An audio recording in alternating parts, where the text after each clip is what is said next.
Great, man. Thank you. Oh. Hey, well, welcome. This is Jim Wickens from NFL Draft Fanatics. And with me are Will and Korey, and we are going to discuss linebackers for the 2024 NFL Draft. And this episode is being aired a week before the scouting combine. So, Will, you want to take a minute, introduce yourself, and tell everybody where they can find you? Sure. I'm Will Massasak. You might know me on Twitter as Accidental Zen. And I love engaging about football and offering contrary opinions. So hit me up. I also run a Steelers related website and podcast, SteelerFury.com, and the Steeler Fury Pittsburgh Steelers show, which is the longest running Pittsburgh Steelers podcast in the world. Korey? I'm Korey Karbowski. You can find me on Twitter at SC_draft, and I write for Steelers Fury, and I am a co-host on the podcast. Awesome. So we're going to talk about linebackers, and so that the audience knows, the players in blue we think get drafted. That's consensus, meaning we've compared Will's board, Korey's board, and other boards. The players in blue get drafted, and then we have some other linebackers in the right that we're going to talk about. So you're going to see some interesting names in this list, and I think the first name I want to point out is James Williams. So some sites are going to have him as a safety, and we have him in the linebacker group. So, Will, do you want to talk about James Williams for Sure. a little bit and say like why you think he might project better as a linebacker? Well, here's the thing: the definition of linebacker can be different in the NFL in different packages, right? So the guy who is your dime backer might very well be a guy that looks like a lot like a safety. But the thing is, James Williams is roughly the same size as and speed as Edgerrin Cooper, who's going to be the first name on this list and probably the first linebacker drafted. So it's like you look at him on paper and you're like, okay, they're similar size players. James Williams played safety primarily at Miami, but they moved him around. They did play him in the box some, and in the equivalent of what would be called the dime or big nickel kind of setup, he was played more what in the NFL one might call linebacker. Now, at the Senior Bowl, he practiced at linebacker and was not necessarily, didn't jump off the tape exactly at linebacker at the Senior Bowl, but I think that's a clue to where the NFL sees him as a sort of a tweener, which in this case is not a bad thing because I think he can play effectively in both positions. Just talking about him as a player, the reason that he's exciting is, he's a guy 230 pounds with good height and length who also has roughly 4.5 speed and is a big hitter, but in a clean way. Good tackler and big hitter together, as Korey, I think, would like to say about him, is a very unique combination. Usually guys are either big hitters who don't wrap up and aren't dependable tacklers, or and a little bit reckless, or guys who are good tacklers but not necessarily big hitters. He's both. A lot of range. You can see him functioning very well at linebacker. So I'm comfortable having him on this list at linebacker because I think he, for the right team and the right kind of situation, he would be a guy that could turn out to be a very good linebacker someday. Or maybe he's somebody that profiles better as a safety for a different team. Great. Korey, you want to jump in on that? Yeah. And one of the things I saw at the Senior Bowl, he didn't look as good in man as I expected, which isn't a death sentence. I mean, he doesn't have to be good at man to be good in the NFL. I actually think, as a middle of the field zone player, that's almost, you want a guy like his length where, he can get in the throwing lanes. He has a super long wingspan. So having those arms and, he's a safety. He's used to reading a quarterback's eyes more than a linebacker might be used to, where a linebacker's getting his eyes out, trying to read a slot, trying to look at where a running back's going. Safety's more used to looking at a quarterback and feeling guys around him more than a linebacker might be used to. So I think, I really like him as a zone player in the middle of the field. And even if he isn't a tight end eraser, which I was hoping he would look like at the Senior Bowl, it's almost more value to have a guy who can run back and play Tampa 2 than a guy who can just play man but gets a little lost in zone. So I think James Williams could play both. I think he could be a safety or linebacker. I think he could be a base nickel player where he is out there in the slot and acts almost as a third backer who can play in the flats and hooks in zone. And I think he's going to test really well. So he's a guy where it wouldn't shock me to see him go in the first. Mm-hmm. It wouldn't shock me to see him go in the third if teams get scared of his fit. So, it's just going to come down to who likes him and how much they like him. See, I think this kind of player in your is top 100, Korey? Yes. And I mean, Will, James Williams in your top 100? 100%. He's in my top 50. James Wow. Williams is in my top 40, I would say. I would take him in the back half of the first, early second. Yeah, I feel like he's the kind of player that's more of a rarity than a lot of people think of linebackers as this downhill player who can blow up at the run game and find the right gaps and is like that kind of a sort of a what we think of as a base down player. But nickel is really the base down formation in the NFL. So guys like James Williams who are converted safeties playing linebacker, those guys tend to be very successful in the NFL and hot commodities. I have a feeling that he'll be a guy after the combine that will be one of the 5 names that people mention, like, who got the most buzz at the combine. He'll be right up there.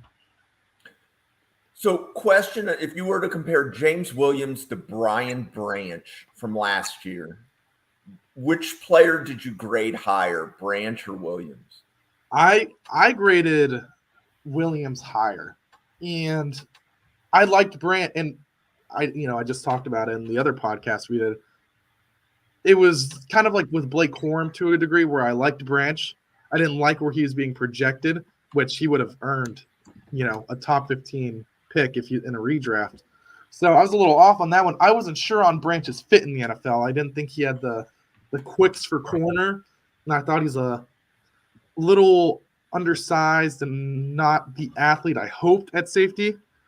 But if he was able to translate to the NFL in the nickel how he did, I think James Williams could play zone at the same level he did. And he's a bit bigger and faster.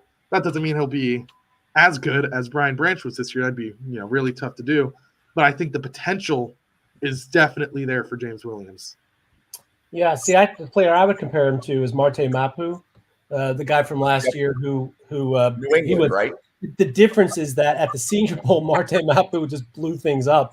So it was like his transition to linebacker was a little bit easier to see. Mm-hmm. He ended up going in the 3rd round, but I think that was maybe more to do with the fact that he was injured than he didn't get a chance to really show his stuff at the combine.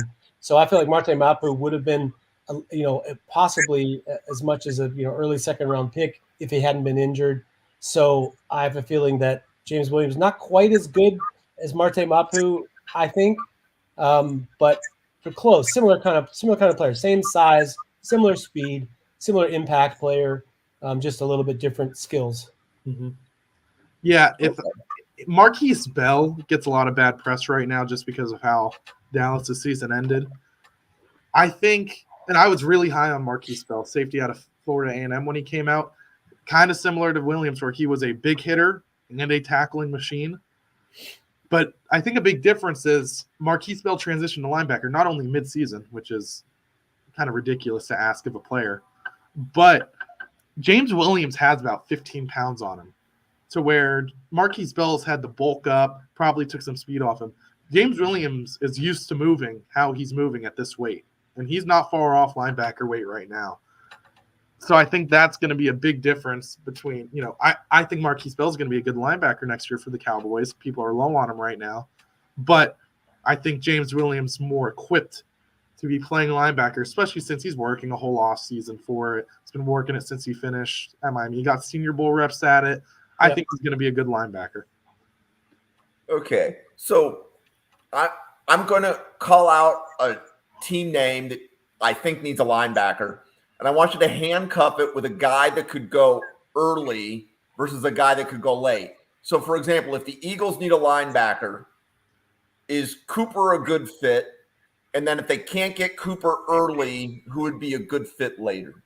For the Eagles, I'm all in on Jeremiah Trotter. So you saw they were really good with TJ Edwards, and that's basically my comparison for Trotter. Trotter's not going to run super fast, but he knows what to do every play. He knows where to be every play, and he doesn't miss tackles. And when you have these guys who see at a different speed, than the rest of those players, like TJ Edwards does. And, you saw how they were lacking without him. They need someone to fill that role on that team. And if you miss on Trotter early in the draft, who could you get on day 3 that maybe isn't quite the player but could still fit the scheme?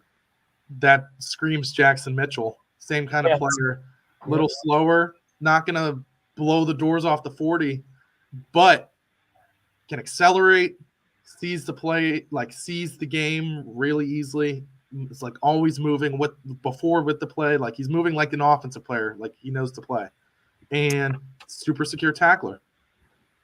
Yeah, I see. I mean, we're now sneaking into the right hand side here, but I would say J.D. Bertrand from Notre Dame would be another guy that sort of fits that profile. It feels like Philly has all these stud guys who they can wave in, at every position. That's the strength of their defense, is that they just keep rolling in new guys who are just as good as the previous guys, and are tough matchups for everyone.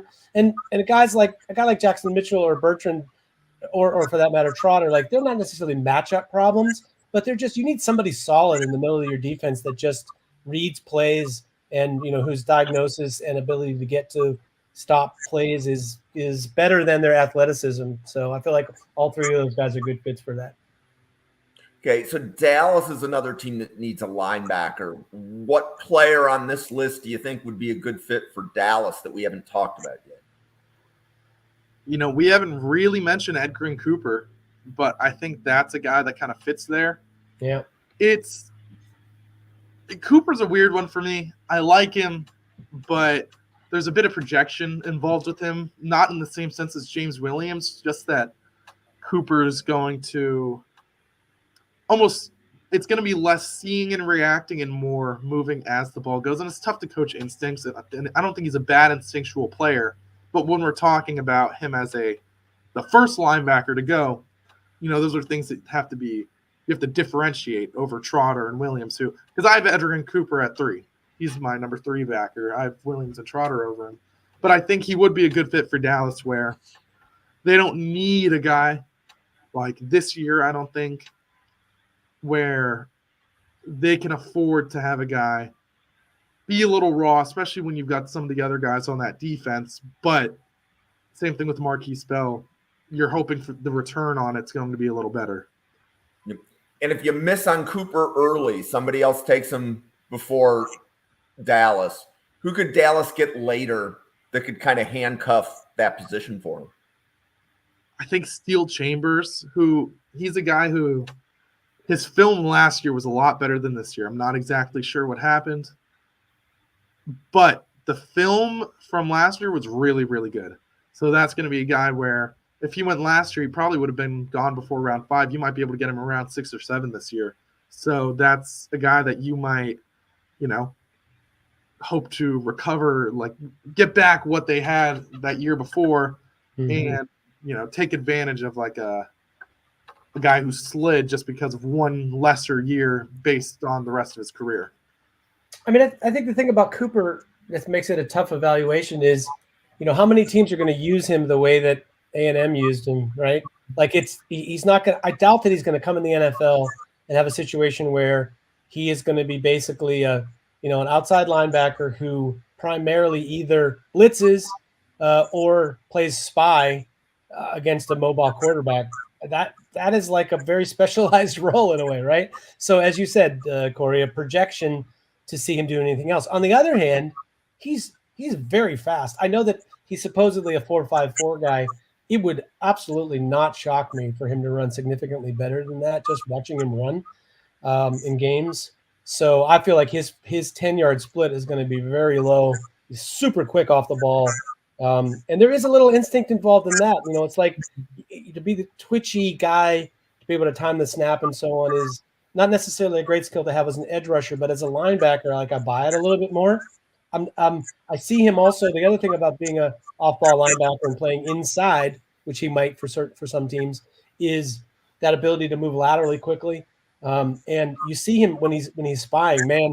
When he decides, to take a step and go to, I'm spying, but now I feel the quarterback is starting to move out of the pocket, so I'm gonna trigger. He's extremely gifted at that, So is he Ryan Shazier fast or Micah Parsons fast? No, but I think he's going to be fast enough that some team might use him in that role in the middle and hope that his recognition skills can be good enough for him that speed not to be wasted. But yeah, it's a lot easier when you're on the outside doing what he did in college to not have to worry about reading much. You're basing instinct and making plays. I do think both those players, Parsons and Shazier, as college players, were not that good at diagnosing and making plays coming downhill. So they, like you look at Parsons, Edgerrin Cooper's not that different a style player in college. So maybe some team would like to use him in that role, and he could be very successful with it. I have him a little higher than Korey because I'm not as worried about the projection because of his, size and speed profile and the fact that he's a finisher. He can finish plays. He obviously made a ton of plays. So I feel like guys like that, maybe he goes to the right situation with coaching. It helps, but that there's always a role for guys like that in the NFL. Okay, how about Peyton Wilson from NC State? Peyton Wilson. It depends who your team doctor is, right? I mean, he has some medical issues, right, Will? Korey can tell you more. He's probably the most injured player in this year's draft, I think. And, there's legitimate reason for concern. Now, he's big. He's bigger than I thought he was on film, actually. He's like, when you see him in person, he's got some size to him. He's big.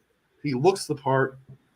And he can really move on the field like that. Those injuries haven't really sapped his athleticism like you would think they will because he had some brutal injuries. But I'm not sure. I'm a little skeptical on his ability to take on blocks. That's one of my concerns with him. And that's kind of a death knell to NFL linebackers where you have to either be able to be that quick that you can kind of dip and rip under these guys, or you've got to be able to get your hands on and extend, like Trotter can extend. Williams, you'd hope, will be able to extend. Cooper, probably going to be a dip and rip guy. Peyton Wilson might be able to put a shoulder into a guy's chest and just blast him. That's a, strategy that some linebackers use too. But I'm not sure about that one. So I'm a little skeptical.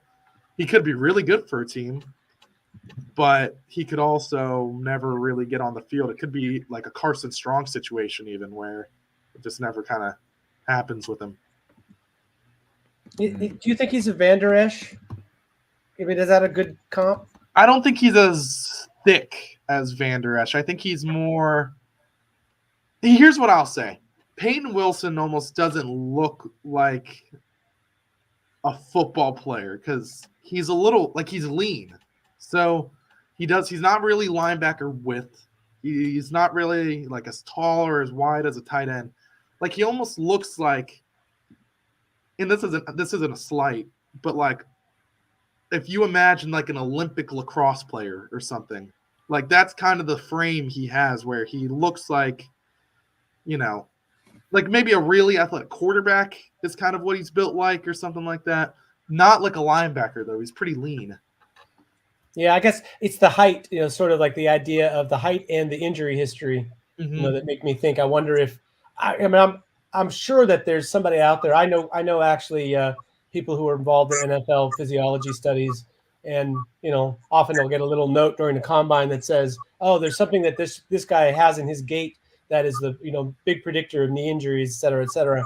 I kind of feel like guys who are lanky or playing linebacker have to be sort of special athletes to not suffer more injuries, just because that job kind of lends itself to somebody that's stockier and is more built like a truck than necessarily high rise, right? So I don't know.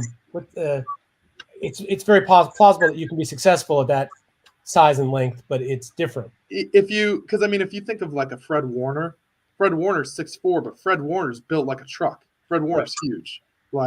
That is not a common build. There's a reason you don't. I'm sure teams, if you're drawing in a little notebook the ideal heights and weights of your players, I'm sure every team wants a 6'4" linebacker. But, a lot of 6'4" linebackers aren't thick enough to handle 6'4" linebacker duties, Yeah. So I want to add in like the Tremaine Edmonds, Terrell Bernard, right? because Tremaine Edmonds, to Will's point, he's got the measurements. He was 6'5", great wingspan, great speed. He was replaced by somebody who plays with a high football IQ.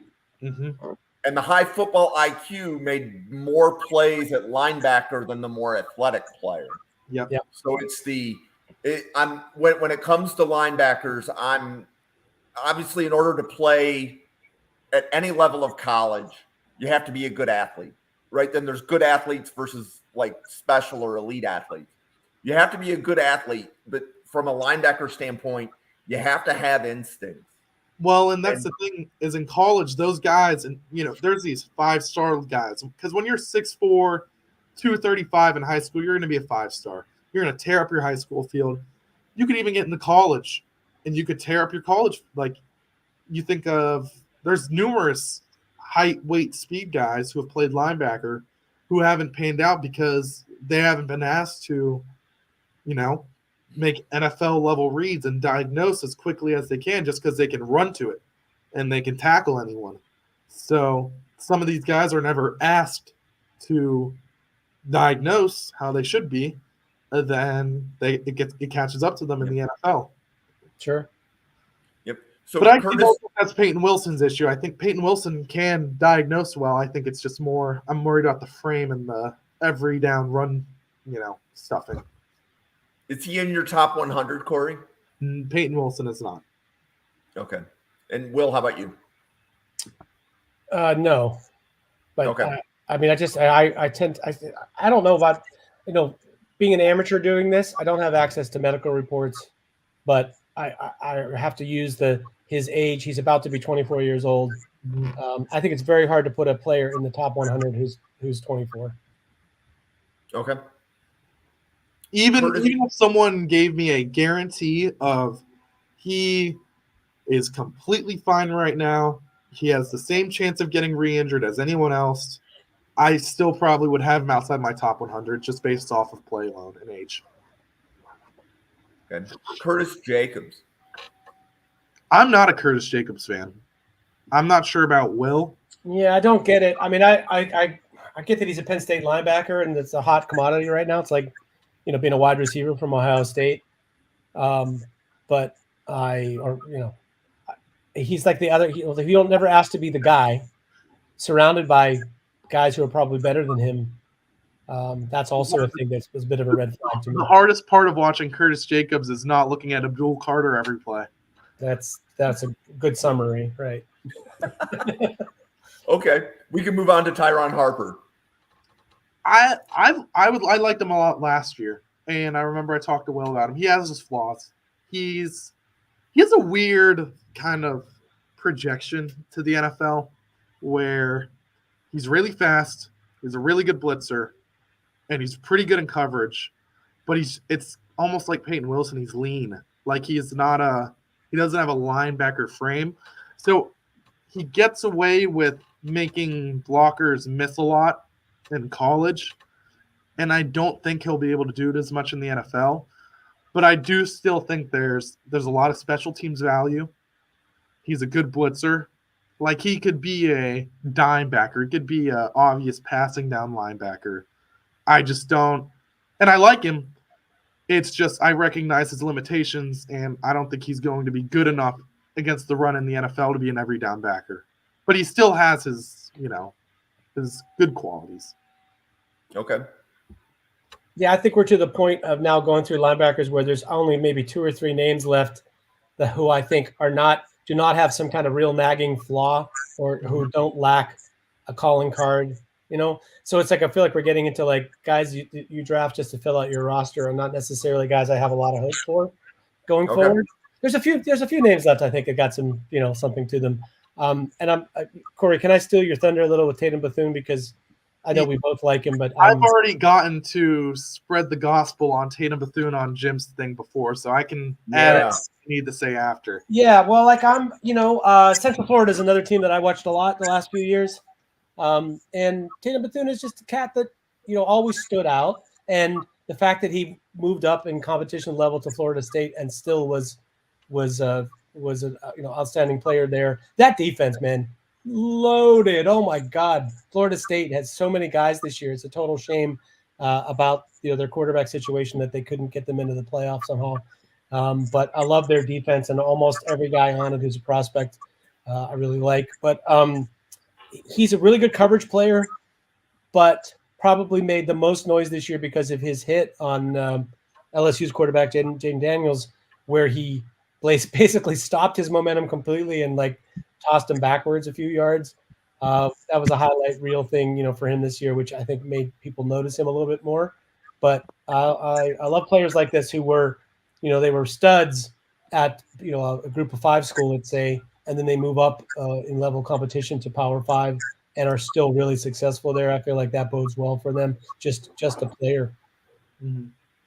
Yeah, so Korey, I know that when we talked about linebackers on a previous podcast on NFL Draft Fanatics, it was after Thanksgiving, but there was still college football left to be played, mm-hmm. and you were ready to pound the table for Bethune. You were saying he was a top 100 player before you had completed all of your linebacker evals. Is he still in your top 100? Yes, he is still in my top. I would take him in the second round. I know that's not his value, and it would be dumb for an NFL franchise to take him there because you could get him in the third or fourth. But he's a playmaker. That's just the bottom line, and that's super valuable at line. There's a lot of linebackers who can go through, and there's a lot of linebackers on this list who can do their job. But he's a guy he's not going to give you MAs, and he's not going to have a ton of whiffs, but he's going to make a lot of plays for you. Yeah. It's first of all, it's rare for a linebacker to be really good in man and zone. He's probably the only linebacker on the list who is, I would say, I'm using baseball terms here, who's plus. He's plus in man and zone compared to the average guy. Add on to that he's got real pop in his pads. Like, he can force fumbles with hits. And he's not a huge guy. I think he's about 225, 230. But it's kind of how I was talking about, Isaiah Davis in the running back episode. Some of these guys just know how to build up momentum, and they just hit like a truck. So you got a guy who hits hard. He's a good processor. He's always been a good processor. Really good in man and zone. That's a top 100 player. That's a top 100 player to me. So I'm a huge, huge fan of Tatum Bethune. I think, it depends on what you like. For me, I've Jeremiah Trotter as a firm one just because you know what you're getting with him. He's right there with Cooper and Williams for me. It's pick your flavor out of those three. So might be the biggest Tatum Bethune fan there is, but I think he's going to be a really good NFL player. Nice. I like hearing your excitement. That's why we like doing these podcasts. I like hearing that excitement. Well, it's like this, and this list is very uninspiring generally. So the few guys that are on here that are inspiring, tend to be more inspiring because they stand out from the crowd. It's not a real pretty group of linebackers this year. Yep. So it also should be noted for the audience that while the players might appear to be in an order, we're looking at least 3 boards when we put the consensus list together. So where one publication may have Bethune low, I know from having worked with Korey before, and I've worked with Will before, that they liked him more. But we're not trying to show you the list in order. We're trying to show you these are the players in blue that are likely going to get drafted. And we'll try to tell you what we think their round is, or are they a day 2 versus a day 3 player, that type of thing. But we're just really trying to introduce the audience to the players. So now going to the list on the right, Tommy Eichenberg and Cedric Gray. Are they either of them in your top 100? No. No, and I'll do a little spiel on Eichenberg because I think Will does like Cedric Gray from what I know. Okay, but go ahead. I'm meh, but that's better than some of these guys. Yeah. Tommy Eichenberg, the same thing. I should really look at it. I got to figure out what Ohio State did differently on defense. I don't know if it was a different DC. I don't know if it was a different linebackers coach. Same thing as Steel Chambers. He was a lot better in 2022 than 2023. Eichenberg would not surprise me if he was a starter as a rookie and he started for 10 years. I don't ever see there being, Pro Bowl upside with him. I don't think he's just never really been dynamic for me on tape. But he's a big guy who moves well, and he seems to see the field well, seems to be able to, not a liability in any coverage. He's just very, not average, I'll say, but like just very meh, where he's not bad at anything, he's not great at anything, but he has size and he can move. So, I think I like him more than I would if I'm a guy who's making decisions, I would feel safer taking him than a Peyton Wilson, even if a Peyton Wilson might have a higher ceiling. So Eichenberg is probably going to be a guy that a more conservative team takes in round 4, and he might back up the first year, talk about him as a starter. If he's a spot starter, he won't kill you, but I just don't see the ceiling really there. Yeah, Cedric Gray. It's like, okay, at the Senior Bowl, he showed some good range and was the kind of player that will get involved a lot in plays, whether he's necessarily making them or not, if you know what I mean. Mm-hmm. So that's not a bad feature to have in a linebacker, to be around the ball a lot, right? But I don't think he has like some outstanding trait that makes you say, all right, well, he's really good at this thing, so we'll figure out a way to use him for that. I think it's more like he's a respectable player who probably will get drafted higher than what his value might be, because it's hard to pick him apart and be like, well, he's got this huge weakness or whatever, right? And I'll skip ahead. I'll compare him to, say, Jalen Ford. Like, I like Jalen Ford, and he gets around and he makes some plays, but he doesn't have the range. You can see that his range, to the sidelines is not sort of NFL quality to me. He's just coming up short on plays in college to the outside, which doesn't bode well for me. But I feel like, once again, like Cedric Gray, he's a guy that's presentable, that played at a big school and played pretty well there and made some plays. But I feel like their limitations, the fact that they're not that great at coverage or not that great in range and whatever, are going to be factors for them that sort of limit their potential. But could they both be people that played somewhere? Yes, but I don't expect them to be more than, maybe base players or who are off the field most of the time in the NFL. That would be my guess. And Korey, I'll throw Bookie Watson to you. I'm not sure how you feel about him. On which one? Nathaniel Watson, I feel like is in a similar boat. Nathaniel Watson. Yeah. I mean, I'm with you on there. He always around the ball, but I think it's very similar to Jalen Ford, where there's a lot of plays that are kind of just out of reach. And, there's with all these guys on the left, there's a chance that there's a linebacker coach who gets something to click with them. Like all these guys that we said, like they're right there. That could be for a variety of reasons, but there could be a linebacker coach who gets something to click in them. And now these guys are all of a sudden making all these plays on a Sunday field. So I feel the same way about Nathaniel Watson. Junior Colson falls into – I mean, I do like how it fell with Eichenberg, Gray, Colson all right there.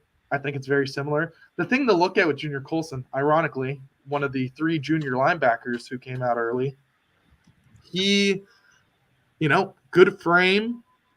He has some acceleration. I'm not sure how fast he's going to run in the 40. Yeah. But, he's a sound tackler. It just kind of screams 4th, 5th round linebacker who gets taken for depth. The other junior, because the 3 juniors, if I recall, were Edgar and Cooper, Junior Colson, and Trevin Wallace. I'll throw Trevin Wallace to Will because I know that is one of the other guys that he is a bit more of a fan of than the others.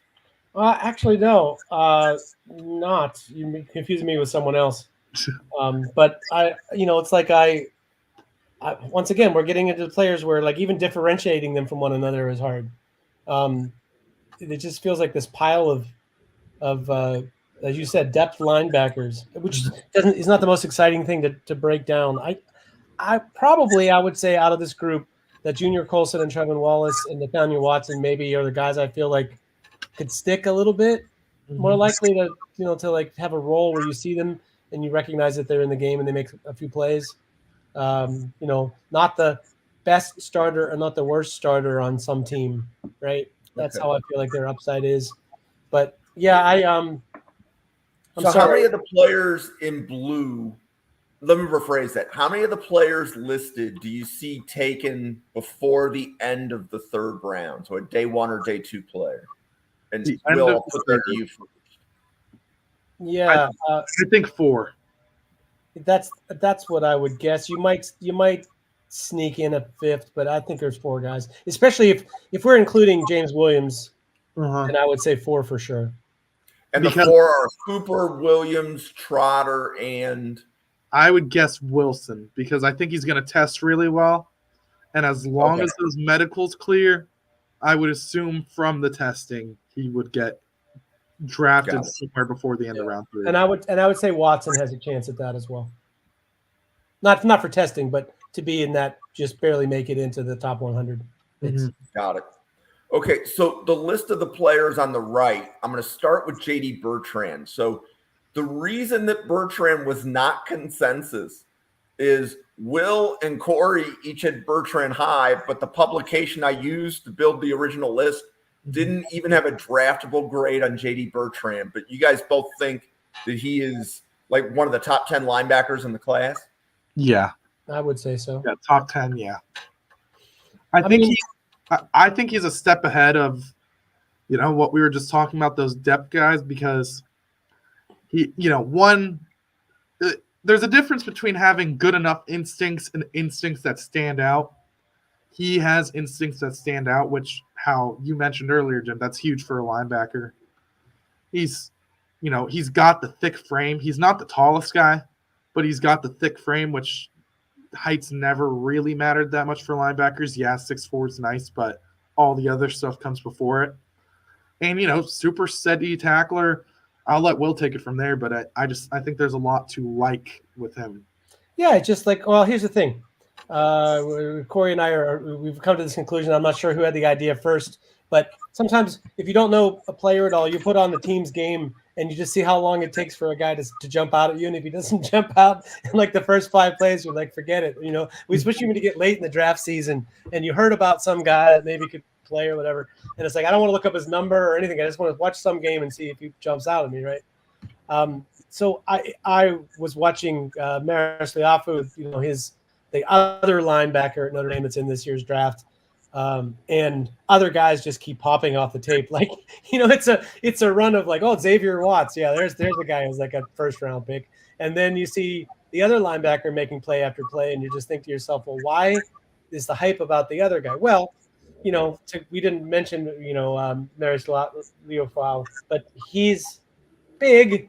And he's like a big guy that can run a little bit, but he isn't necessarily a football player. His instincts are poor. His either gap control or choice of like how to read gaps and fill them leads to him barely missing so many plays. Plus, he's got tackling issues with missed tackles. One of the leaders in missed tackles for them. And then you watch the other guy, JG Bertrand, is not that flashy, but he makes plays and he tackles, and you just see him around the ball, smart. You can tell that he's an intelligent player. I wonder, Korey, how would you compare him to Drew Tranquil? That's a pretty good comparison.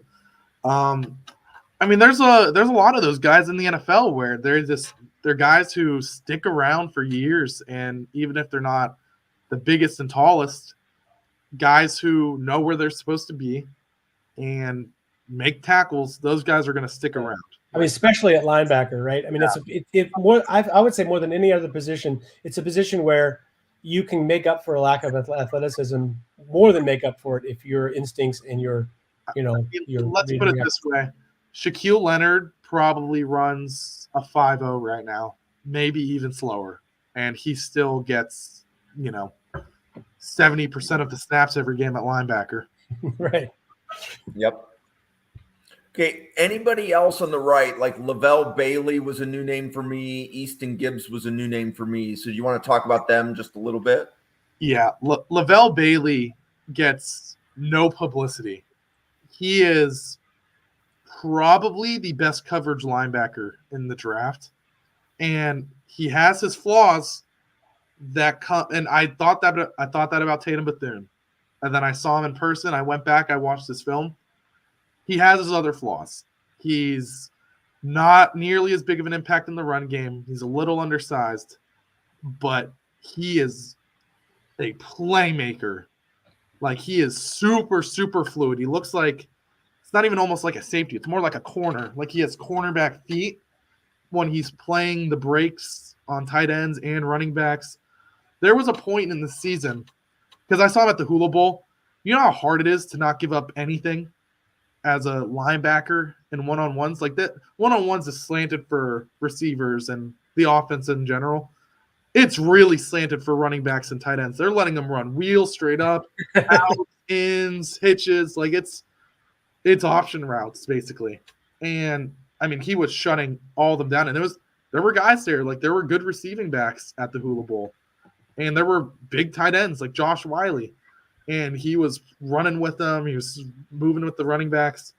There was a point in the season where he had 3 consecutive game-winning defensive plays, 2 interceptions, and 1 pass breakup on 4th down on comeback drives in the 4th quarter.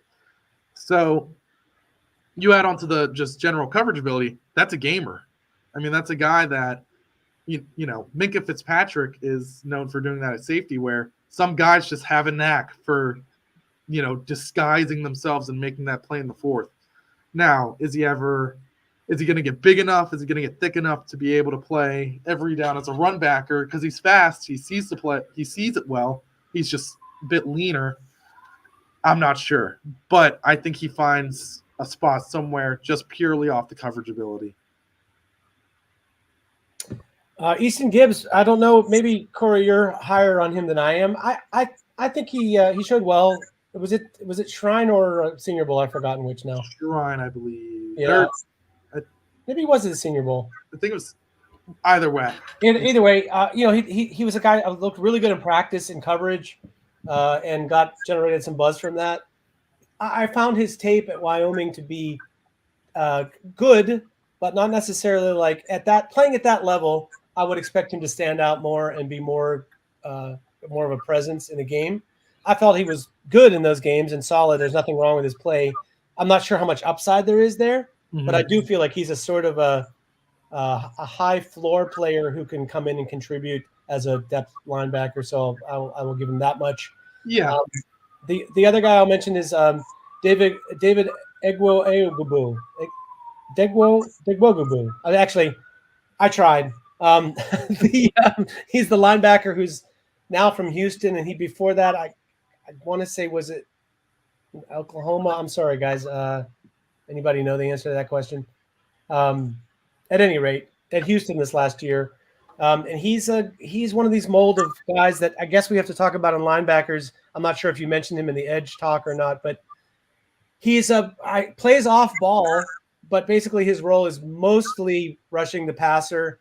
He does drop a lot in coverage, and he made some plays in coverage. He's not at all uncomfortable in zone for a guy who is as big as he is.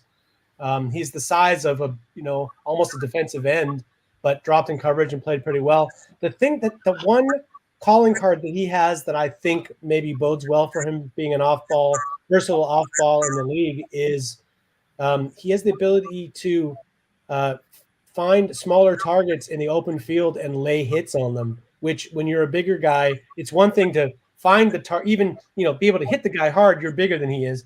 But he knocked Quinn Ewers out of the game, the Texas game this year, with a hit that was like, they each came from like 10 yards of open space, and he managed to not only go to where the quarterback was, but lay the wood on him and knock him out of the game in a way that with a clean hit.